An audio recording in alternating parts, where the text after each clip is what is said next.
we were reading today, sometimes I might think aloud and you might see this icon. Okay? And while I'm thinking, I want you to be thinking along with me in your own mind. And sometimes I might ask you to turn and talk to a neighbor, or I might ask you to sketch out what you are visualizing in your own mind. Or I might ask you to stop and jot and answer a few questions in your notebook or on a sticky note. But these are all different ways that we can share what we're thinking as we're reading our book today. And I want to ask you a question. Do you like books that remind you of summertime? I know I do. So this is a great book. It's called Fireflies by Julie Brinklow.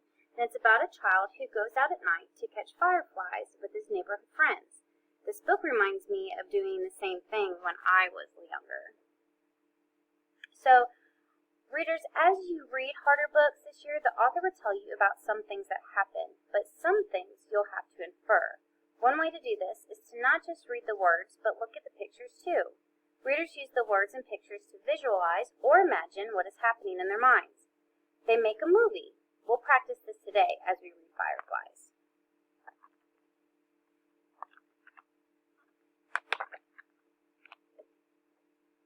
On our summer evening, I looked up from dinner through the open window to the backyard.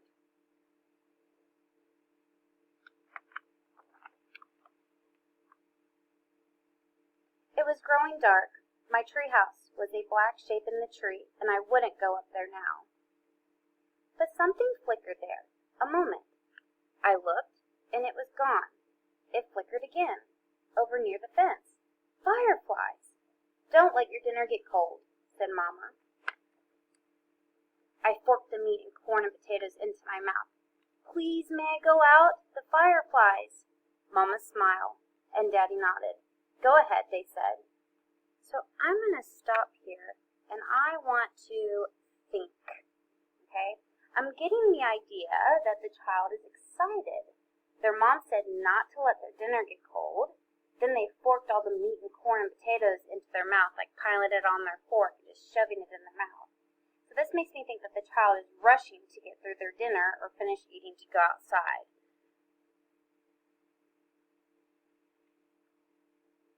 I ran from the table down to the cellar to find a jar.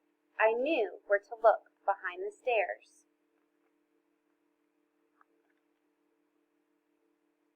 The jars were dusty, and I polished one clean on my shirt.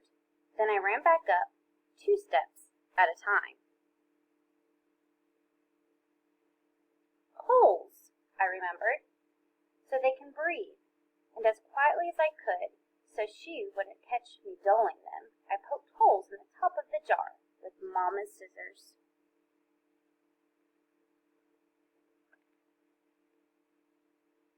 The screen door banged behind me as I ran from the house. If someone said, "Don't slam it," I wasn't listening. I called to my friends in the street, "Fireflies!" But they had come before me with polished jars, and others were coming behind.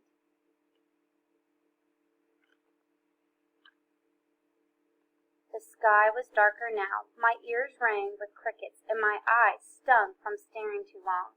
I blinked hard as I watched them.